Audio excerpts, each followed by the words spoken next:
चलिए आज हम लोग देखते हैं क्या देखेंगे पता है। तो आज से हम बोले थे 12th वाले का पी ब्लॉक ना जी।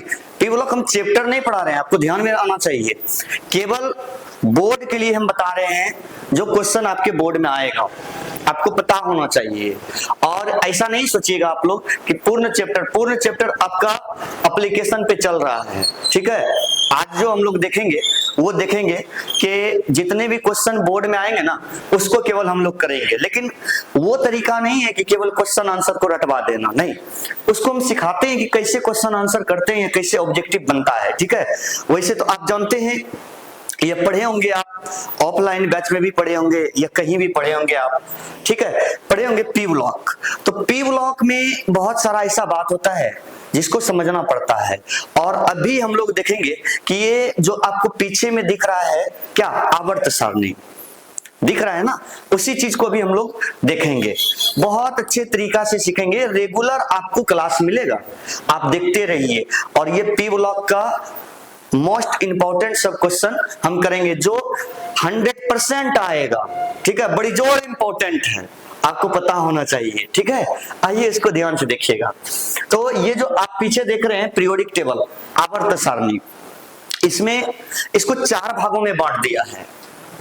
किसमें बांटा है, तो पी ब्लॉक एस ब्लॉक में बांट दिया है, पी ब्लॉक में बांट दिया है, डी ब्लॉक में और एफ ब्लॉक में, इतना में बांटा हुआ है। जैसे आपको पता भी होगा, थोड़ा सा देखिएगा, क्या देखिएगा कि ये जो देख रहे हैं आप, क्या देख रहे हैं, ग्रुप 1 और 2, ग्रुप 1 और 2 जो आप देख रहे हैं, ग्रुप 1 और 2 जो देख रहे हैं, 1 और 2, इसको रखा है किस में पता है, तो एस ब्लॉक में। किस ब्लॉक में रखा है, एस ब्लॉक में रखा है। जस्ट इसके अपोजिट साइड आ जाइए तो ये क्या है, पी ब्लॉक है। ये क्या है, पी ब्लॉक है। ठीक है, कहां से कहां तक, ये 13 से लेकर के यहां तक। ठीक है, इसके बाद देखिए ये जो आप बीच वाला एलिमेंट देख रहे हैं इसको बोलते हैं हम लोग, क्या जानते हैं, डी ब्लॉक।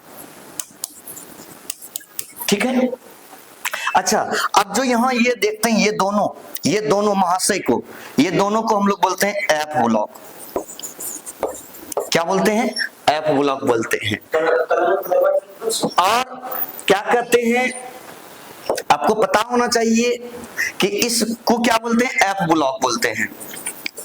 ठीक है, अभी जो हम लोग क्वेश्चन उठा रहे हैं वो क्वेश्चन केवल जो उठा रहे हैं वो पी ब्लॉक के लिए हम लोग बात कर रहे हैं।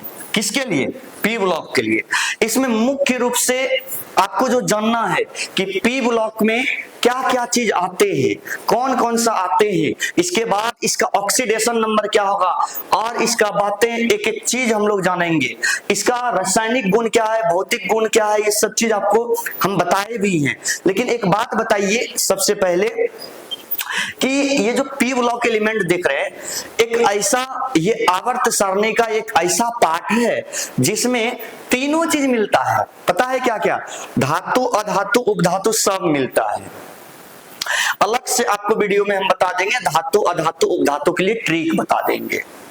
ठीक है, यदि मौका मिलेगा तो हम यही बता देंगे। देखिएगा ध्यान से, यही पी ब्लॉक को हम लोग लेकर के आगे चलते हैं। देखिए अभी आपके सामने में ये जो दिख रहा है ये पी ब्लॉक है। ये क्या है, पी ब्लॉक है। तो यदि ये पी ब्लॉक है तो सर इसको आप काहे लाए हैं, तो इसको हम समझाने के ख्याल से एस ब्लॉक को लाए हैं। कुछ बात अभी आपको हम समझाएंगे। ठीक है, और इसको जो अभी समझाएंगे उसको बड़ा ध्यान से देखिएगा, फिर हम यहाँ पीछे आएंगे, पहले आगे देखिए।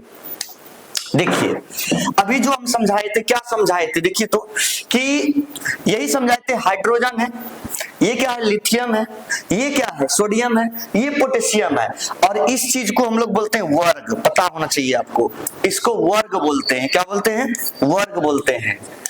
एक बात बताओ नोनू, वर्ग में ऊपर से कहां हम लोग आ रहे हैं, नीचे की ओर आ रहे हैं। वर्ग में ऊपर से नीचे की ओर आ रहे हैं, कहां आ रहे हैं, वर्ग में ऊपर से नीचे आ रहे हैं। एक चीज देखिएगा, हाइड्रोजन का कॉन्फ़िगरेशन तो आपको पता है कि 1s होता है, 1s 1 होता है। उसी प्रकार से आप देखिए लिथियम का तो आपको पढ़ाया गया है कि 1s 1, 1s 2 और 2s कितना 1 होता है। बात तो सही है, लेकिन एक बात बता बाबू, उसी प्रकार से सोडियम का 1s2 2s2 2p6 3s क्या हो जाएगा 1 हो जाएगा। परंतु इसका भी तो आप जानते हैं, पोटेशियम का भी पता है क्या है 1s2 2s2 2p6 3s2 3p6 4s वो 1 होगा। उसी प्रकार से इसका भी तो बनेगा। लेकिन हम यहाँ समझाने के लिए क्या चाह रहे हैं, आप बड़ा ध्यान से देखिएगा। समझाना यही है, जैसे ये हाइड्रोजन है तो हाइड्रोजन में कक्षा कितना है 1 है, तो इसका नाभिक तो यहाँ बीच में होगा और यहां से यहां तक के यहां से यहां तक को क्या बोलते हैं हम लोग, रेडियस बोलते हैं, त्रिज्या बोलते हैं। तो इसमें कक्षा 1 था तो एक ही घर बनाए। अब बता इसमें कक्षा 2 है तो इसमें कितना घर हो जाएगा 2 घर हो जाएगा। इसको क्या बोलेंगे रेडियस बोलेंगे। अच्छा इसका देखिए कक्षा 3 है तो इसको क्या रेडियस बोलेंगे, और इसका क्या 4 है तो देखिए तो इसको रेडियस। अब इसका जो होगा वो 5 हो जाएगा, इसका 6 हो जाएगा, इसका 7 हो जाएगा। जब बनाइएगा कॉन्फ़िगरेशन तो पता चल जाएगा आप लोगों को। एक बात बताइए आप कि इसका त्रिज्या देखिए रेडियस, देखिएगा ध्यान से, या क्या कहते हैं इसका त्रिज्या देखिए सबसे छोटा है, लेकिन इसका त्रिज्या देखिए इससे थोड़ा सा बड़ा है, इसका थोड़ा सा और बड़ा है, इसका थोड़ा सा और बड़ा है। अब एक बात बताइए हमको कि ध्यान से देखिएगा, जैसे ये है, मान लेते हैं ये कोई त्रिज्या है इसका, ठीक है, ये कोई त्रिज्या है। एक बात बताइए, इस वाले त्रिज्या को ये वाला भी त्रिज्या है और ये वाला भी त्रिज्या है, तो दोनों में से आसानी से कौन टूटेगा, ये टूटेगा ना, ये टूटेगा ना, क्योंकि ये लंबा हो गया इसलिए ये आसानी से टूटेगा। परंतु ये लंबा तो है नहीं, ये इसके तुलना में छोटा है, ये तो आसानी से टूटेगा नहीं, तो टूटेगा आसानी से कौन, ये। इसका मतलब क्या होता है पता होना चाहिए आपको कि जो जितना बड़ा होता है उतना वो कमजोर हो जाता है, बात समझ में आया, और जो जितना छोटा होता है वो उतना स्टेबल यानी मजबूत रहता है। आपको समझ में आ गया होगा। तो एक लाइन हम बताना चाहते हैं आपको, ध्यान से देखिए। हम क्या बताना चाहते हैं कि वर्ग में जब ऊपर से नीचे आते हैं, बड़ा ये जो इंपॉर्टेंट है ये लाइन याद रखिएगा, सब सवाल हम लिख देंगे। देखिए वर्ग में जब ऊपर से नीचे आते हैं, वर्ग में जब ऊपर से नीचे आते हैं तो देखिए क्या परमाणु का त्रिज्या क्या हो रहा था, बड़ा हो रहा था। देखिए यहाँ छोटा है ये, इससे बढ़ाइए, इससे बढ़ाइए, इससे बढ़ाइए, इससे और बढ़ाइए, इसके बाद और बढ़ेगा ना। तो वर्ग में ऊपर से नीचे आने पर, वर्ग में ऊपर से नीचे आने पर परमाणु त्रिज्या और बंधन लंबाई दोनों क्या होता है, बढ़ता है। फिर से देखिए, वर्ग में ऊपर से नीचे होने पर परमाणु त्रिज्या एवं बंधन लंबाई का मान बढ़ता है, लेकिन बंधन वियोजन, अच्छा बंधन वियोजन इंथैल्पी माना क्षमता, बंधन वियोजन इंथैल्पी मतलब क्षमता तो इसका घट जाएगा ना, आसानी से टूट जाएगा। अभी तुरंत जस्ट हम आपको ये वाला बताए थे, जैसे इसको टेढ़ा करेंगे हो जाएगा, तो ये आसानी से टूट भी जाएगा, लेकिन ये आसानी से इसके तुलना में नहीं टूटेगा, आपको पता है। इसलिए बंधन वियोजन इंथैल्पी का मान क्या होता है, क्या होता है, घटता है। एक बार फिर से देखिए हम क्या बोले, वर्ग में ऊपर से नीचे होने पर परमाणु त्रिज्या एवं बंधन लंबाई का मान बढ़ता है, लेकिन बंधन वियोजन इंथैल्पी का मान घटता है। ये बात यदि आपको समझ में आ गया, एक एक क्वेश्चन आपको समझ में आ जाएगा पी ब्लॉक का। अब बड़ा ध्यान से देखिएगा, उसी चीज को हम नीचे लिखे हैं, ध्यान से देखिए। देखिए हम क्या लिखे हैं, लिखे हैं क्या कि देखिए कि अभी जस्ट आपको बताया हम कि वर्ग में ऊपर से नीचे आने पर, वर्ग में ऊपर से नीचे आने पर परमाणु त्रिज्या एवं बंधन लंबाई का मान तो बढ़ता है, लेकिन बंधन वियोजन इंथैल्पी का मान क्या हो जाता है, घटता है। वर्ग में ऊपर से नीचे आने पर परमाणु त्रिज्या एवं बंधन लंबाई का मान बढ़ता है, लेकिन बंधन वियोजन इंथैल्पी का मान क्या हो जाता है, घट जाता है। यदि ये वीडियो आप देख लिए तो आप समझ लीजिए आगे का जितना भी सवाल होगा 2 नंबर या और भी सारा पी ब्लॉक का सब सवाल को हम बना के देंगे, जस्ट बना देंगे, और आप भी बनाइएगा, ठीक है। पहले इस बात को समझ लीजिए, सब इसी पे डिफिनेशन दे देंगे। वर्ग में ऊपर से नीचे आने पर परमाणु त्रिज्या एवं बंधन लंबाई का मान क्या होता है, बंधन लंबाई का मान बढ़ता है, लेकिन बंधन वियोजन इंथैल्पी का मान घटता है। और अभी जस्ट आपको हम दिखाए भी, देखिए ध्यान से देखिए, अभी जस्ट आपको हम दिखाए भी हैं, जस्ट दिखाएं देखिएगा, जस्ट दिखाएं कि वर्ग में ऊपर से नीचे आने पर परमाणु त्रिज्या एवं बंधन लंबाई का मान बढ़ता है, लेकिन बंधन वियोजन एंथैल्पी का मान घटता है। लेकिन आगे देखिएगा, बस थोड़ा सा आगे बढ़ते हैं, ये सब चीज आपको ध्यान में रहना चाहिए, सब क्वेश्चन समझ में आएगा। अब देखिए आगे थोड़ा सा बढ़ते हैं। वैसे आप जानते हैं कि पी ब्लॉक का सामान्य कॉन्फ़िगरेशन क्या होता है, या सामान्य इलेक्ट्रॉनिक विन्यास क्या होता है, ये भी 1 नंबर में पूछता है। आप देखिए जल्दी से, बड़ा ध्यान से देखिएगा, क्या लिखे कि the general configuration of P block, यानी पी ब्लॉक का सामान्य इलेक्ट्रॉनिक विन्यास क्या होता है भाई, आपको पता होना चाहिए। क्या होता है, NH2 NP1 से लेकर के कितना 6 तक। लेकिन ये कैसे होता है, इस बात को भी तो बताएंगे आप लोगों को। आप लोग अच्छे बच्चे हैं, अभी इसको ध्यान में रखिएगा, ठीक है। क्या होता है नूनू, क्या होता है, ध्यान से बोलिए तो।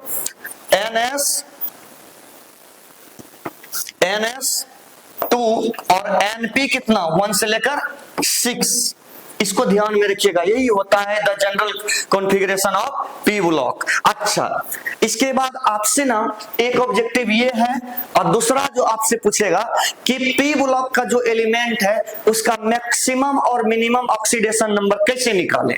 तो मैक्सिमम ऑक्सीडेशन नंबर जो होता है, द मैक्सिमम ऑक्सीडेशन नंबर या स्टेट जो होता है वो किसके बराबर होते हैं, ग्रुप नंबर के बराबर, या इसी शब्द को हम लोग बोलते हैं क्या, वैलेंस इलेक्ट्रॉन के बराबर, या इसी को हिंदी में हम लोग क्या बोलते हैं, संयोजी इलेक्ट्रॉन बोलते हैं। क्या बोलते हैं इसको, संयोजी इलेक्ट्रॉन बोलते हैं। द मिनिमम मतलब क्या, न्यूनतम ऑक्सीकरण संख्या पी ब्लॉक एलिमेंट का जो होता है वो होता है नूनू क्या, संयोजी इलेक्ट्रॉन माइनस 8, यानी 8 क्या, ऑक्टेट ना, अष्टक का जो नियम आप लोग पढ़े हैं कितना होता है, यानी संयोजी इलेक्ट्रॉन माइनस 8। यही बात तो है। एक काम करिए ना, इस पे हम 2 ऑब्जेक्टिव बता देते हैं फटाफट, कैसे मैक्सिमम और मिनिमम निकालते हैं। ये पूछता है, 100% पूछता है। आप देखिए ध्यान से देखिएगा, क्या है मैक्सिमम ऑक्सीडेशन नंबर आपको बताना है जस्ट ना, मैक्सिमम ऑक्सीडेशन और मिनिमम। अब देखिए मैक्सिमम के लिए हम क्या बोले, संयोजी इलेक्ट्रॉन, और मिनिमम के लिए क्या बोले, संयोजी इलेक्ट्रॉन माइनस 8। यही ना, बड़ा ध्यान से देखिएगा, ये सब VVI है, बोर्ड के लिए आईबी करता है ना। अब देखो बाबू, अभी तुरंत हम लोग पी ब्लॉक का एलिमेंट देखे थे, देखिए यही सब था क्या, देखिए यहाँ क्या यही सब था, यही सब था, बोलिए तो पी ब्लॉक ना। तो देखो इसका संयोजी कितना हो जाएगा, 1 मिनट देख लीजिए, अच्छे बच्चे हैं आप लोग, फटाफट देखिए, यहीं पे हम लिख देते हैं, फटाक से लिखते हैं, ऐसे तो आपको ऑफलाइन क्लास में भी बताए थे। देखिए इसका संयोजी इलेक्ट्रॉन कितना होगा, इसका 3 हो जाएगा, इसका 4 होगा, इसका 5, इसका 6, इसका 7। ठीक है, वैसे आपको निकाल के भी बता दें क्या, निकाल के भी बता दें, जैसे एक तो बता देते हैं, देखिएगा जल्दी से, किसका बता दें, इसी का बता देते हैं, नाइट्रोजन का। देखिएगा नाइट्रोजन है ना 7, क्या हो जाएगा 1s2 2s2 2p कितना हो जाएगा 3 हो जाएगा। ठीक है, देखिए जो बाहरी कक्षा में इलेक्ट्रॉन रहता है वही तो उसका संयोजी इलेक्ट्रॉन कहलाता है। तो देखिए 3 और 2 5, यानी नाइट्रोजन का संयोजी इलेक्ट्रॉन कितना आया 5 आया ना। तो इस वाले सभी ग्रुप का 5 ही आएगा, इस वाले का 6 आएगा, इस वाले का 7 आएगा, इस वाले का कितना 4 आएगा, इसका 3 आएगा। इस चीज को आपको पता होना चाहिए, इस चीज को याद भी रखिएगा। इसको हम लोग ग्रुप भी बोलते हैं, और इसको बड़ा ध्यान से देखिएगा, मजा आ जाएगा। देखिएगा अभी जस्ट हम यही चीज सिखा रहे हैं आपको। और हाँ, नोट करने के लिए ना भूलें, नोट करिए, नहीं तब आपको दिक्कत होगा। देखिए अभी जस्ट हमको किसका निकालना है, चलो इसका निकालते हैं, पी का। अभी इसका बोले थे 3 4 5 6 और 7, यानी फास्फोरस का क्या निकालना है, मैक्सिमम ऑक्सीडेशन नंबर। फास्फोरस का मैक्सिमम ऑक्सीडेशन क्या, यानी ऑक्सीडेशन क्या, संयोजी इलेक्ट्रॉन के बराबर। तो देखिए ये P है ना, तो P का देखिए क्या है, देखिए कितना 5 ना, इसका मैक्सिमम कितना हो जाएगा +5। लेकिन फास्फोरस का ही निकाले मिनिमम, क्या निकाले मिनिमम। तो मिनिमम के लिए क्या, संयोजी इलेक्ट्रॉन -8, तो संयोजी इलेक्ट्रॉन इसका कितना 5। देखिए इस सब का ग्रुप का 5 होगा, तो 5 -8 कितना आ गया, कितना आ गया 3 आया। तो देखिए फास्फोरस का ही, देखिएगा फास्फोरस का जो है कितना आया, फास्फोरस का आ गया +5 से कितना -3 आया क्या, ये बात समझ में आया, प्लस से कहां माइनस। अब देखिएगा आगे एक और देखते हैं हम लोग, किसका देख लें बोलिए, तो हम लोग नाइट्रोजन का देखते हैं, किसका देखते हैं, नाइट्रोजन का, किसका नोनू, नाइट्रोजन का। नाइट्रोजन का मैक्सिमम कितना हो जाएगा, है देखो ग्रुप संख्या 5, तो 5 हुआ क्या, अच्छा अब बताओ, अब यह नाइट्रोजन का इधर क्या हो जाएगा, यानी 5 - 8, ये भी कहां तक गया, यानी +5 से -3। अच्छा एक एलिमेंट और लीजिए ना सर, एक एलिमेंट दूसरा लीजिए, तो ठीक है दूसरा ही लेते हैं। देखिएगा किसका ले लें, कार्बन ले लें, कार्बन, तो देखिए कार्बन का कितना हो जाएगा, कार्बन का कितना 4 ना, 4 दिख रहा है, तो 4 + 4। अब इधर देखिएगा, अच्छा एक काम करते, रुक जाइए, एक मिनट रुक जाइए, चलिए इसी को देखते हैं। तो देखिएगा फिर इधर कार्बन है, तो कितना हो गया, यानी 4 हुआ, कितना 4 और -8, यानी कितना गया -4, यानी +4 से -4 तक जाएगा। उसी प्रकार से आपको मैक्सिमम और मिनिमम ऑक्सीडेशन नंबर सभी एलिमेंट का निकाल लेना है। क्या बातें समझ में आया, यदि आ गया तो आपको बड़ी ध्यान से देखना है, ठीक है। अब देखिएगा आगे हम क्या बताते हैं, तो मैक्सिमम और मिनिमम ऑक्सीडेशन आपको समझ में आ गया होगा, ठीक है। आगे देखिएगा, अभी हम लोग जो पढ़ रहे हैं वो हैलोजन अम्ल, ये सब चीज हमको क्वेश्चन में जरूरत है, इस वजह से हम पढ़ रहे हैं।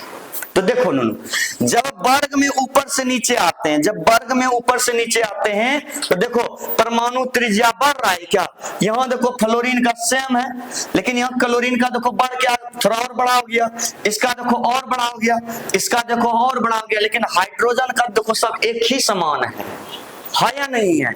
जब एक ही समान है तब देखिएगा हाइड्रोजन में कोई चेंजिंग नहीं हो रहा है, लेकिन हेलोजन में क्या होता है, फिर कल बारात आएगी ना। तो देखो भाई कहां से ऊपर से जब नीचे आए तो इसका आकार थोड़ा छोटा, इसका और बड़ा, इसका और बड़ा, इसका और बड़ा, इसका मतलब नीचे जाइएगा तो कमजोर होते जाता है ना, बड़ा तो होता है लेकिन कमजोर हो जाता है। क्या ये बात आपको समझ में आया, यदि आपको समझ में ये बात आ गया तो आप देखिएगा, थोड़ा सा आप लोग बस 2 मिनट देखिएगा, ध्यान से देखिएगा।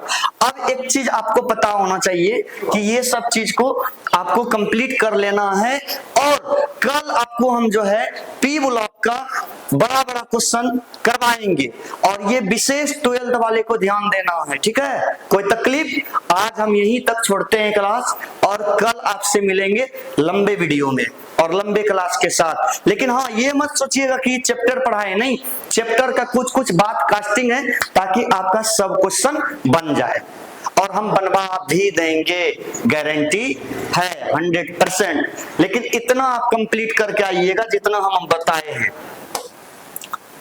इतना आप कंप्लीट कर लीजिएगा जितना हम आपको बताए हैं, ठीक है। मिलते हैं कल।